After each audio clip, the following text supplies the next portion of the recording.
Hindi nga umabot sa doon kay Tito Vic and Joey yan. Di ba? Frame up ni Ray De La Cruz yan.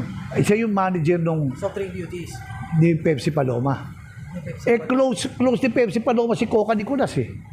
Apo. O di yun ang katotohanan. Kung may binanggit si Pepsi Paloma, Yes.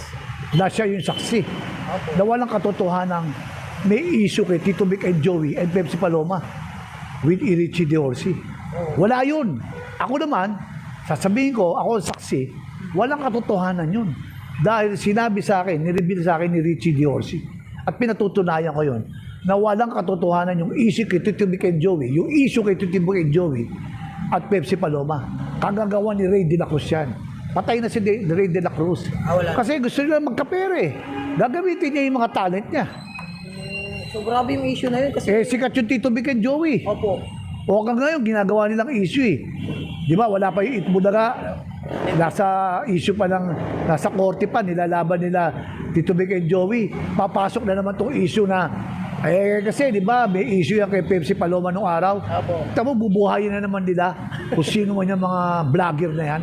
Wala yan, walang katotohanan. Sapagkat ang katotohanan lang nagpapalaya sa tao. So once and for all, sir, walang katotohanan talaga yun. Well, ang tagumpay ng masama maikli lang.